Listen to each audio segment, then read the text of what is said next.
COVID-19 vaccination, masking, physical distancing, and other strategies to support health and the safety of our school communities. Schools have options to implement COVID-19 testing programs in the coming school year. They can participate in the OSSI-managed centralized testing process, supporting a saliva-based test, or they can receive a sub-grant to develop their own programs. I wanted to quickly show you all the tests that students will be utilizing a part of the OSSI-sponsored program. Fairly simple. Students will receive a vial and a funnel. They will unscrew the vial, insert the funnel, they will use it, and then they will close it up and send it for testing. Non-invasive and very user-friendly. When we think about the actual testing protocol, DCPS and participating charter schools will strive to test a representative sample of at least 10% of students. All unvaccinated staff participating in schools will be eligible to be tested weekly. Symptomatic testing will be available to all students and staff who have provided consent. Results will be made available to families and staff through a secure portal in an average of 6 to 8 hours.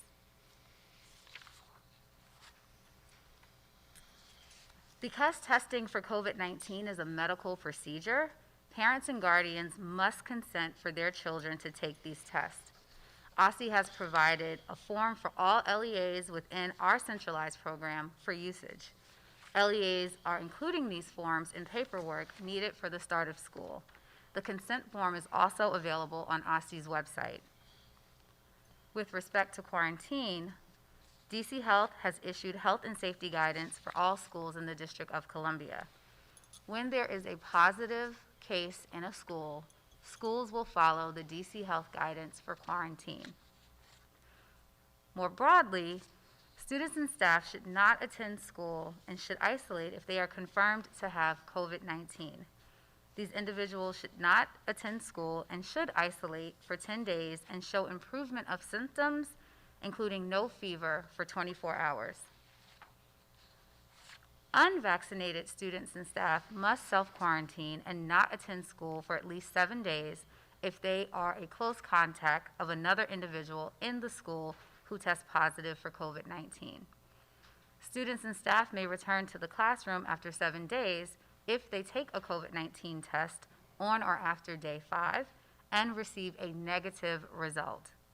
If no testing is done, the person must self-quarantine and not attend school for at least 10 days.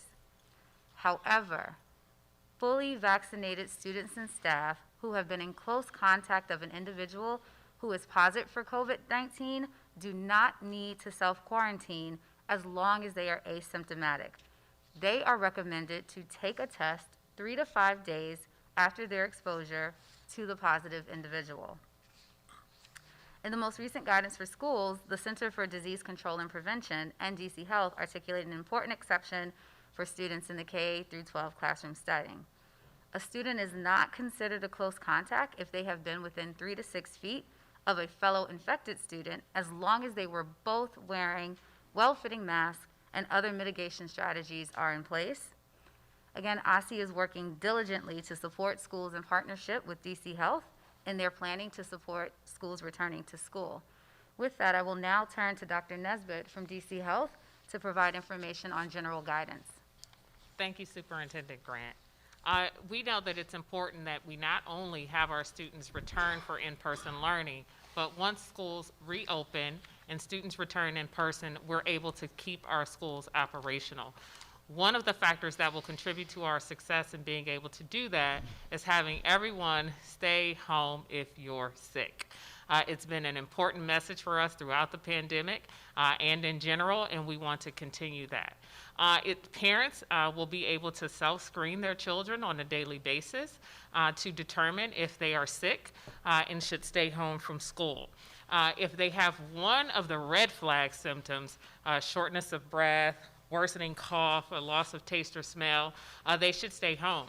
If they have 2 of the symptoms that are often seen in COVID but can be indicative of other illnesses, they should stay home. And that list includes things such as fever, chills, diarrhea, runny nose, or congestion.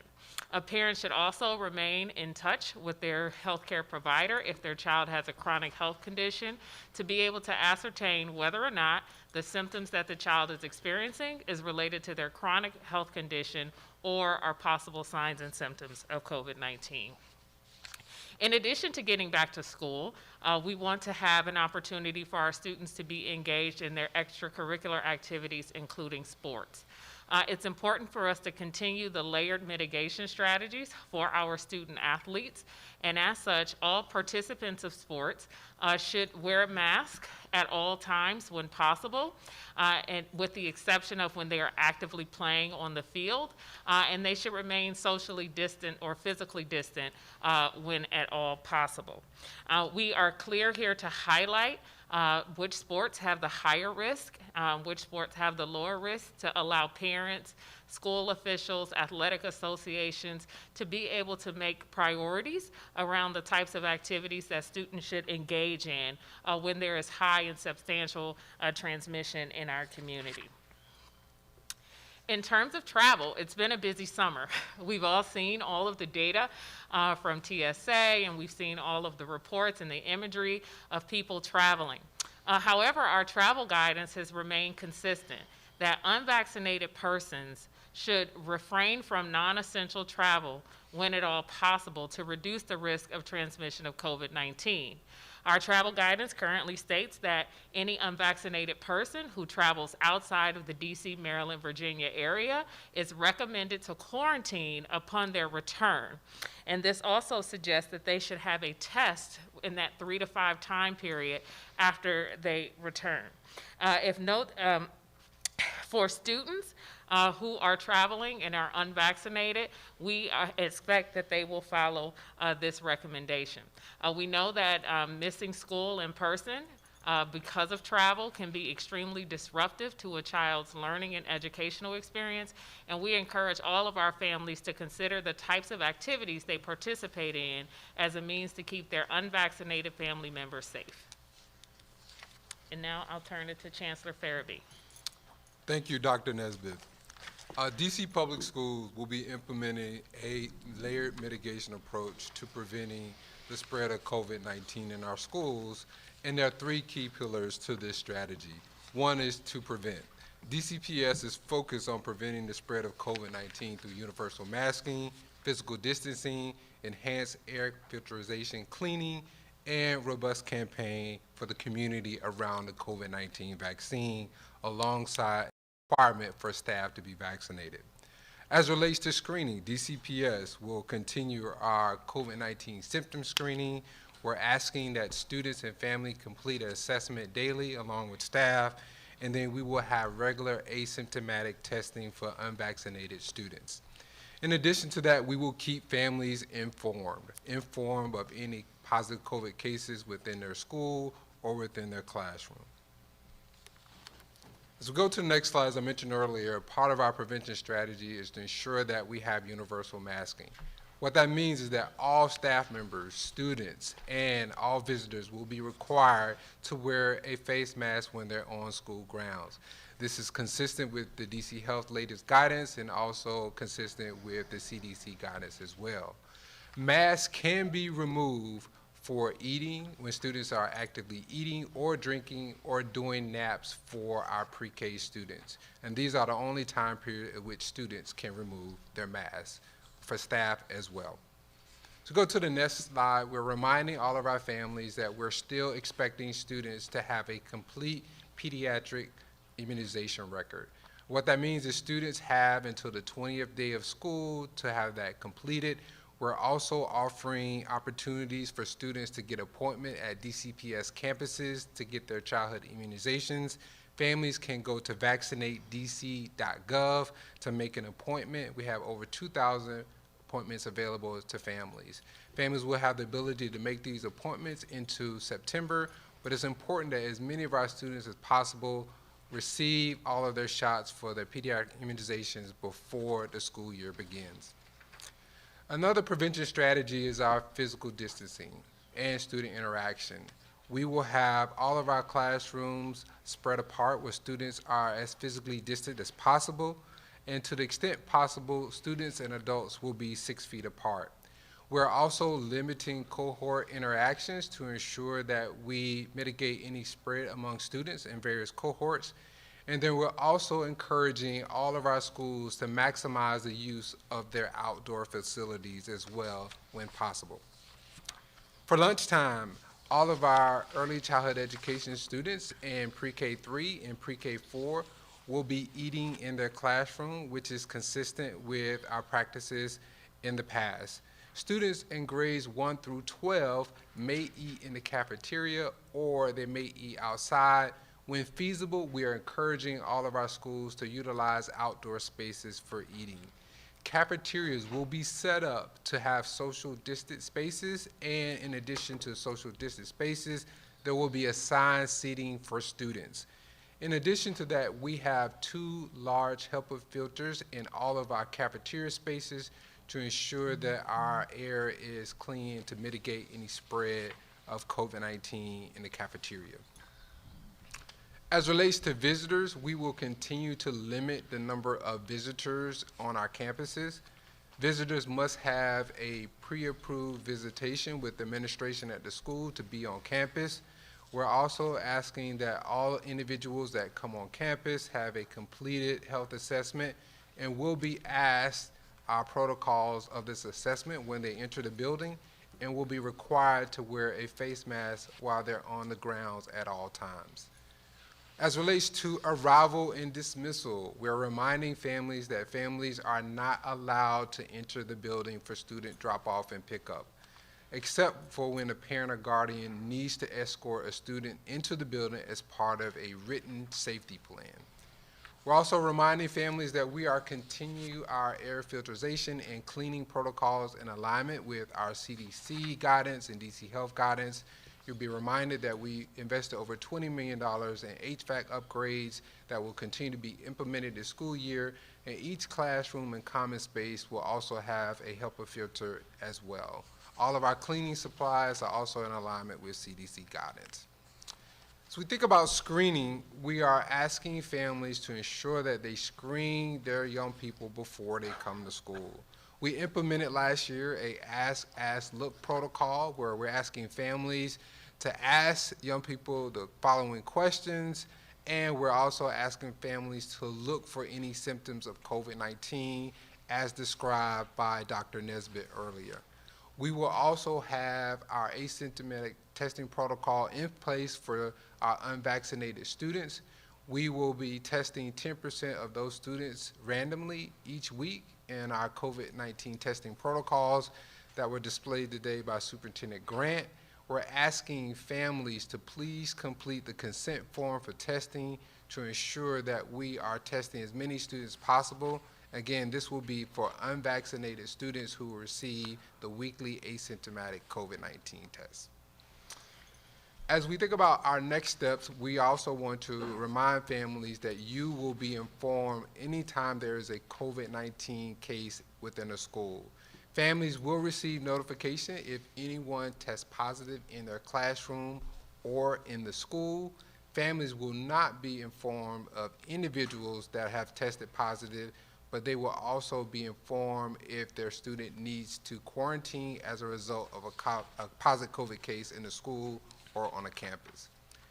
We are continuing to follow our quarantine protocols in alignment with DC Health and CDC guidance.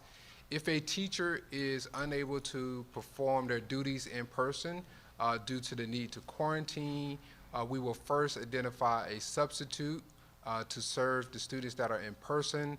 If the teacher is well, he or she may teach students virtually, or the students may also have an opportunity to have access to simulcast instruction where students are taught by a teacher both in person and at home. The magnitude in which that will be applied will be determined based on the scope of the number of students or staff members needing to quarantine. Schools will share detailed information on those steps with families. We also are proud to report that we will be providing devices to all students in grades 3 to 12 with a 1-to-1 ratio. What's exciting about this is this provides us the opportunity to ensure that a student can take their device home when they need to learn remotely and also complete assignments at home as well. Students will also have access to devices that are equipped with Wi-Fi access, so students can access the internet at home if they don't have internet at home.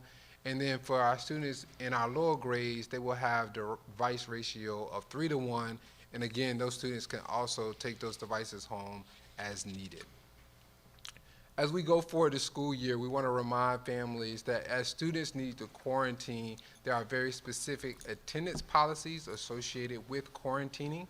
Families that are in quarantine or students in quarantine as a result of activities outside of DCPS operations, those family members or students will need to produce documentation so we can provide a excused absence for those students. Any student that is quarantining or absent due to a DCPS related quarantine do not need to provide any documentation, as that will be provided for the student. To think about next steps, again, we want to remind everyone, as the mayor said, we're all in this together. We all have a role to play as it relates to our individual and collective responsibility to ensure that we continue operations of our schools. So we think about next steps. We are encouraging all of our families to ensure that any student that's unvaccinated, that they complete the testing consent form, and we have that on file for them.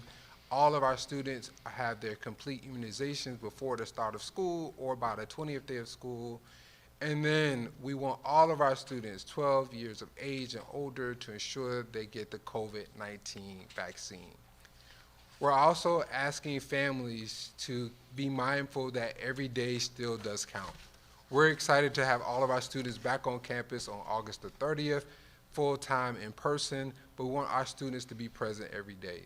We also are reminding our families of schools that are in select neighborhoods that they will have access to shuttles that we're launching this school year. We have 24 new school shuttle routes that will be launching in Ward 7 and Ward 8. And schools will share that information directly with families on how to access these transportation options.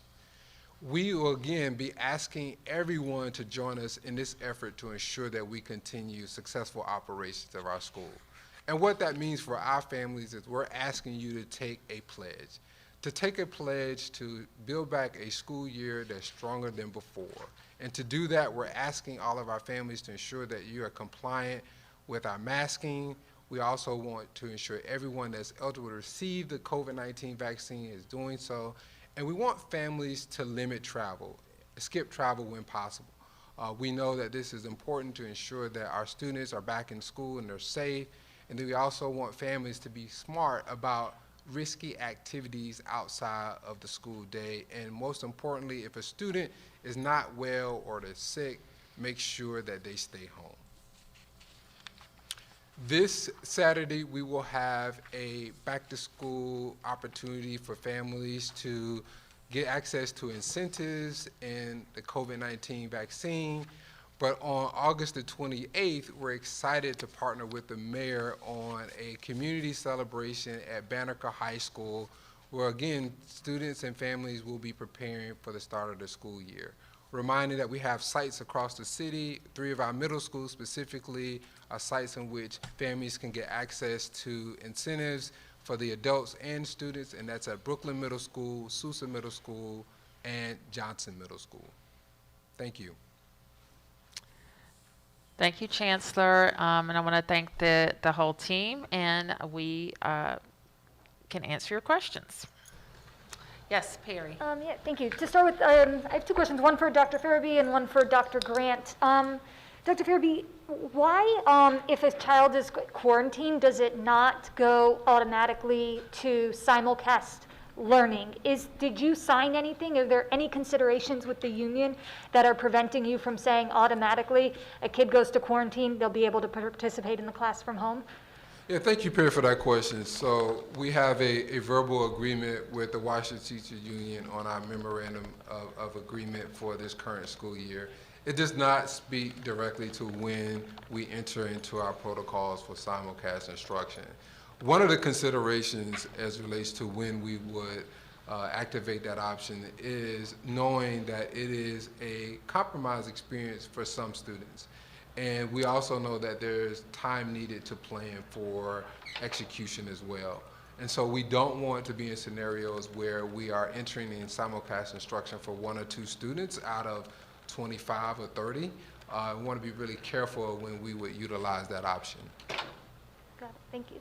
And Dr. Grant, back to testing. Now that you have more details, I do want to ask, is there a reason why the strategy hasn't changed, that if a school has a smaller amount of consent forms, you would do a larger pool? I mean, am I thinking about this right, where I think that if you have a school with a smaller number of consent forms, you will be testing a smaller percentage of that student body? So perhaps schools in neighborhoods with higher infection rates may actually get lower testing if they have a small number of consent forms? That's a good question, thank you. The current focus now is encouraging our families to sign the consent forms so that we can achieve the testing metrics that we've set forth.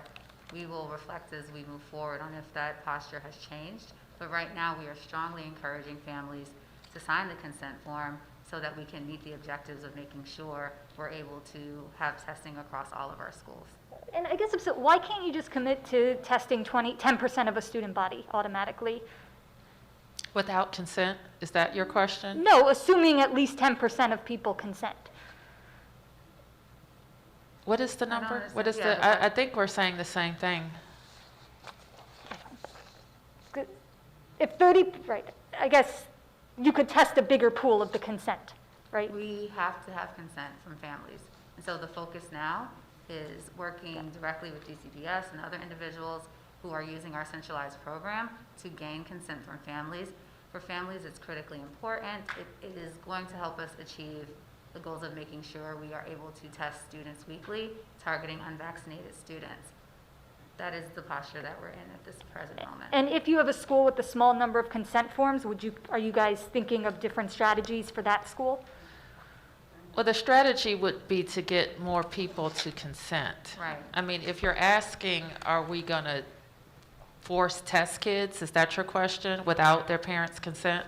No, that is not my question. Okay, I guess I'm not following you. It sounds like what you're saying is if you have a low number of consent forms, you don't have enough kids to know what's happening at the school. Exactly. So therefore, we have to get more consent forms and make sure that we're getting them signed, and making sure also that all the children who are eligible to be vaccinated are vaccinated. Any other questions? Yes, Mark. Just a couple of clarifications.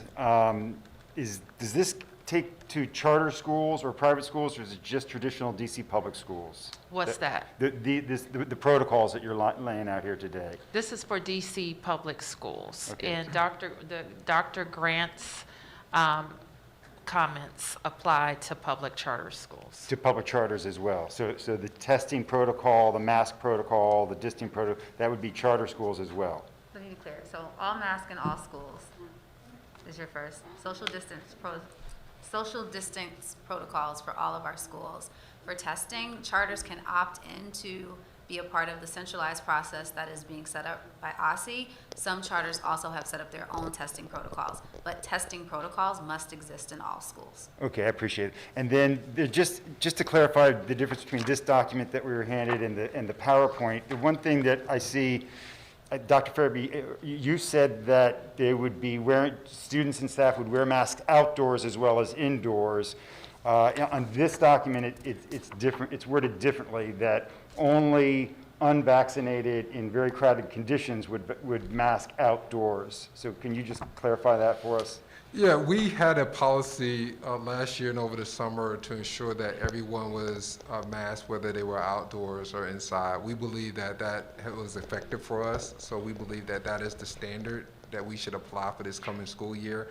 We also think it is difficult to monitor when it's crowded or not crowded, and also determining who's vaccinated and who's not. So we believe to be consistent across the board, if you go to a playground or school, it's typically going to be students in the space that are going to be close to each other. So we believe that the best place to be is to have all of our students masked when they're outside, and that's our posture right now. Thank you. And then Mayor Bowser, if I could ask you, with as much respect and courtesy to your daughter, what are your concerns as a parent of a school-age child going into school this coming year? What can you say, not as the mayor, but as a parent going through, and kind of what you're going through right now that so many other parents are going through as well? Well, I don't think that we're any different than anybody else. Let me say that. And I'm pausing because I'm not going to talk about us, in particular. But I think that I'm going to be asking the same questions that every parent is asking. I am fortunate in that I know everything that DC Public Schools is doing, and I know everything that our state office on education is doing to keep children safe. But I also go into this, and you won't be surprised, that knowing that kids have got to get back to school. The amount of what they don't benefit from being in our wonderful buildings around professionals who know how to teach kids is substantial. And if we have to be committed as a community that return to school is our number one priority. And that is what we have laid out over many, many months of work. Yes? Chancellor Farabee, you said that the school system and the WTU have a verbal agreement over an MOA. Why hasn't an agreement been signed, and what are the last sticking points? Thank you for that question. So according to President Pogue Lyons, their attorney was out of the office on Monday, and I believe is returned on Tuesday, and there was a need to have their attorney review what we agreed to over the weekend. I want to give a special shout out to their team, though. Their bargaining team and our team met throughout the weekend on Saturday and Sunday to get to where we are today. And I'm confident that we are in a strong position to execute on the agreement that we achieved over the weekend. And there have been some families who have pushed over the last couple of weeks for a virtual option. That's obviously something that you guys haven't touched on, but is that something that DCPS was considering, broadening out the virtual option to more students? It is not something that we're considering. We have about 150 families have expressed interest in the medical exemption. Of those, we had about 98 that have been approved. So we don't see significant numbers there, and we believe firmly the best place, the most ideal place for our students is in the classroom. There are so many benefits academically, socially, and emotionally that we can't wait to get back to. We look forward to welcoming our students back on the campus on August 30th. Yes. Following nationwide trends, is DCPS or the charters, are you guys expecting a bigger kindergarten class or pre-K4 class? And if so, how do you plan to accommodate that? So we're excited. We're opening a new campus. So as you may know, we have our Military Road campus that's open this year. We anticipate our pre-K numbers to be back to where they were prior to the health emergency. I know families had to make some tough decisions during the health emergency. We were in a remote posture about pre-K3 and pre-K4. We're thrilled to have them back on campus, and we're thrilled to open our second dedicated campus for 3-year-olds and 4-year-olds come August 30th. But are you seeing kids kind of, because of the virtual year, which we know is hard, especially for young families, repeating kindergarten? So we haven't seen lots of repeats or calls for retention. What we do see is families who may have decided to utilize a daycare facility or another adult to supervise their children, and in the previous status that we were in, looking forward to bringing their student back into the fold for the fall full-time in person. And a clarification on health guidance. I know, Dr. Nesbitt, the health guidance says it is now recommended to quarantine after travel, as opposed to it used to be required. I've heard from some DCPS parents that they've received notice from principals that they are, in fact, going to be required to quarantine after travel. Is DCPS adopting DC Health's policy on this? Yes, DCPS is adopting the guidance from DC Health, and we've communicated that to our principals. Okay, so, Yes. Off topic. Yep. For Dr. Nesbitt, 2 questions for you. Could you tell us what the protocol in the district will be for booster shots once they become available and that becomes standard? And I'm also wondering if you have any comments on the resignation of Dr. Gales in Montgomery County. Sure. So just as every other jurisdiction, we are watching very carefully and monitoring very carefully and in communication with our partners at the CDC regarding the plan for a booster dose for people who have completed their primary series of their first 2 doses of an mRNA vaccine, which is expected to begin in the fall. Our plans will become more concrete as we understand more about the timeline, around more about the processes. Some of the things currently under consideration is reestablishing the long-term care partnership that had pharmacists, parts of large pharmacies going into our skilled nursing facilities and assisted living residences to provide them access to vaccines. So to ensure that some of our most vulnerable residents living in congregate settings get access to booster doses as soon as they are approved by the FDA and recommended by the CDC's Advisory Committee on Immunization Practices, which has not happened heretofore. For members of the general public, we'll hearken back to December, where supply was low and demand was high. And we had specific locations where people were able to go and receive a vaccine. Many of those were in our larger healthcare systems.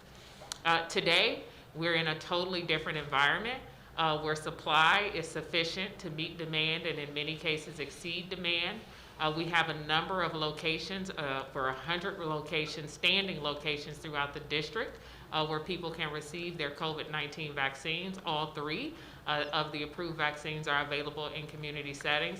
And this is in part due to more that we've learned about the vaccines and their shelf life, the ability to have them in refrigerators instead of the deep freezers. All of that has been part of our critical learning over the past several months. So we will continue to monitor the situation. I think you know, Mark, that I am one of the first people to have gotten vaccinated, so you'll hear from me when it's time for me to get a booster, if there is a time frame put to it. As for my dear buddy Travis Gales from Montgomery County, I do think that it is a huge loss for us. I've known Travis for several years. He used to be a member of our team at DC Health, serving as the Chief Medical Officer for our HIV/AIDS administration. So you COGS, Health Officials Committee, we've worked very closely together over the last several months. We've even served as co-chairs for COGS, Health Official Committee. I'm excited for what the future holds for Mr. Gales or Dr. Gales, just as I am for any of my colleagues who are transitioning during this time. And I'm confident in the talent that we have in the region to ensure that all of our counties in the National Capital Region can continue to have a robust COVID-19 response. Thank you. Okay, one last round. Yes, ma'am. yeah, bouncing off Debbie's question, are there any metrics that you guys are looking at that would trigger a reconsideration of an all-in-person posture? Meaning, if cases get to this amount, or if infection, would you consider more virtual offerings than you currently have? Let me just say, Perry, we stated from the outset that for our city, having in-person learning is a top priority, and that's how we continue to approach our response to COVID, including having a masking requirement for indoor settings, not just schools, but for indoor settings. And we continue to ask school communities to step up and do even more to keep their school community safe so that we will be in person.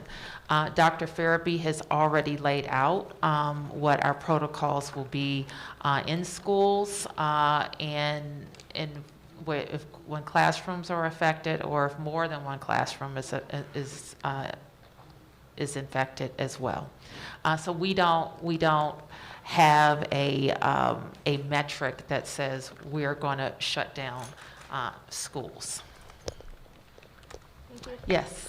I mean, it seems reasonable to assume that there will be cases inside schools. I'm curious, like, what could parents reasonably expect in terms of cases, and sort of what is the school system preparing for? Like, how will you know if there are more coronavirus cases than one could expect versus what might just be expected given that students are going back?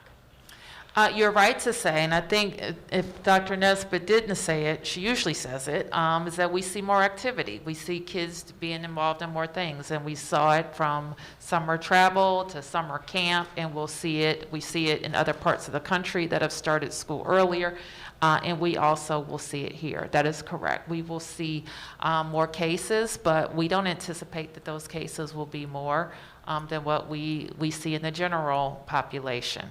And so and we will continue to report that. What I can tell parents unequivocally is that in Dr. Nesbitt's daily review of cases and trends, if there is a trend of concern that requires our action, we'll let you know about that trend, and we'll take any action necessary. Mayor, if I could add. Yes, please. We also don't need to be entirely speculative about that question, because we currently have thousands of public school children in school buildings currently in DC. Many of our charter LEAs have opened early. They started last week.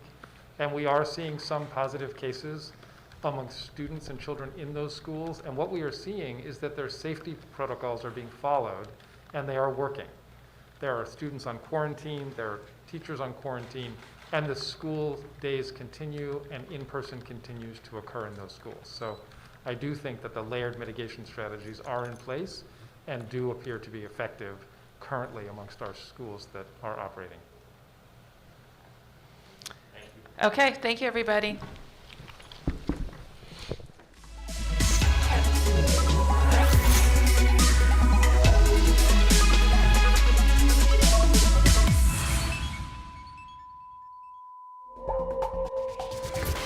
We now return to our previously scheduled program, already in progress.